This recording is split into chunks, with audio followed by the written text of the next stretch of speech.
La moto, c'est un désir de liberté qui passe à travers la mécanique. C'est pas forcément. Il y en a qui préféreront le yoga ou la transcendance ou l'ascèse d'une manière beaucoup plus intellectuelle ou la philosophie. Et quand on a un petit cerveau, on préfère la moto. Moi, je suis pas très malin, donc je suis bien sur une moto.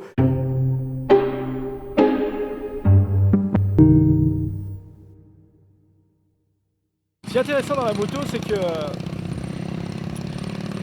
comme il y a autant de motos qu'il y a de pratiques de la moto différentes, il y a autant de festivals de moto qu'il y a de pratiques de la moto. Si les mecs ils sentent que t'es pas à l'aise, ils se braquent. Il vaut mieux passer pour un con que pour un flippé. Bon, moi je passe pour un con. Ah salut, c'est super ce que vous faites. Ah bah, vous avez mis des croix gammées partout. Qu'est-ce que ça veut dire? Ah mais c'est génial hein. Dans une photo, t'as 4 coins et t'as le centre. Le centre il doit être plein. Et il faut toujours vérifier en haut à gauche, en haut à droite, en bas et à droite. Ça doit être plein, plein, plein. C'est vrai que j'ai un côté peut-être un peu obsessionnel et un peu... et j'essaie de faire les choses bien. Donc j'étais formé à la sauce actu et il faut être à l'endroit où ça se passe, quoi. Et je veux dire, ça, je cherche, c'est comme un limier, hein, comme un fox terrier. Je suis là, je gratte. Et puis à force de gratter, des fois je tombe sur rien. Des fois j'ai fait des tas de sujets qui n'ont jamais intéressé personne.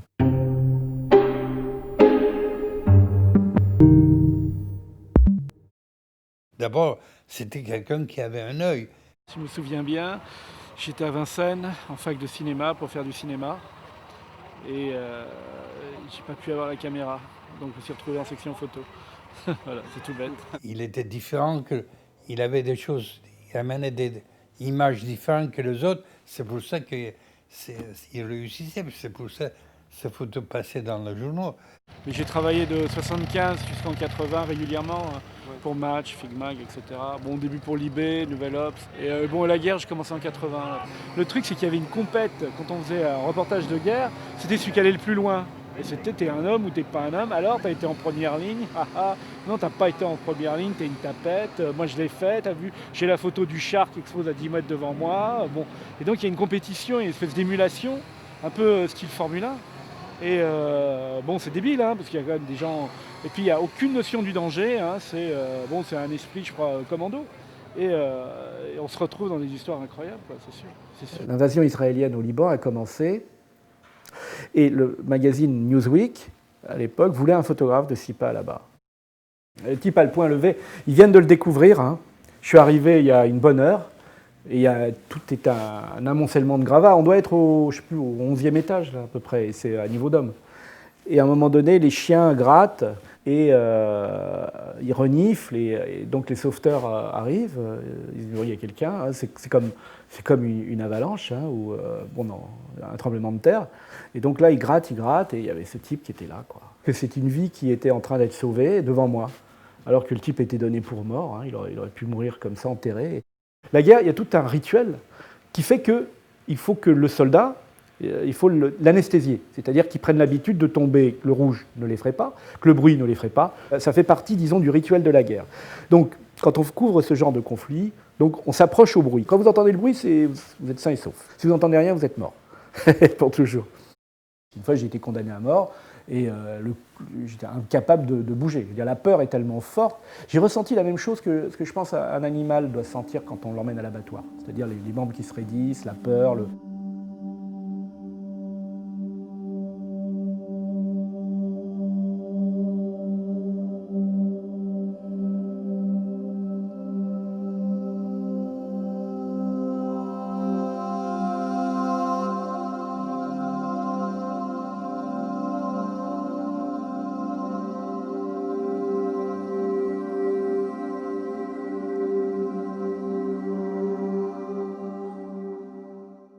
Je l'ai rencontré quand il sortait de sa période des années de guerre, finalement, de Beyrouth et tout ça. Hein. On avait envie de documenter une guerre sociale, en gros. L'idée était un peu la même, c'était sous tes yeux, en bas de chez toi, tu as une guerre qui se déroule, qui est une guerre économique.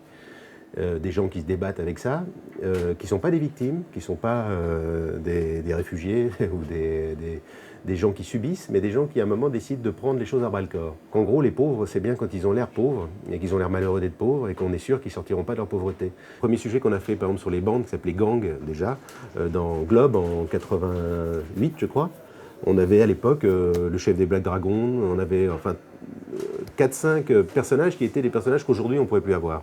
Hein, j'avais été à La Courneuve pendant une réunion des Black Dragons. Et je m'étais retrouvé devant 200 types en train de s'entraîner dans un parc à La Courneuve, en train de sortir leurs armes de leur sac pour aller faire une virée à la place Carré des Halles. Et on avait photographié le chef 5-6 jours plus tard dans sa cage d'escalier à Montreuil, déguisé en ninja. Et la première action que j'ai eue, c'était la crise est terminée, ça n'intéresse plus personne. On était en 85. Hein. Les banlieues, il ne se passe rien dans les banlieues. On n'en était pas encore à l'époque où les gamins qui étaient issus du regroupement familial des années 70 étaient assez grands pour mettre le bordel, ce qu'ils ont fini par faire. Donc les banlieues n'étaient pas un enjeu social à l'époque.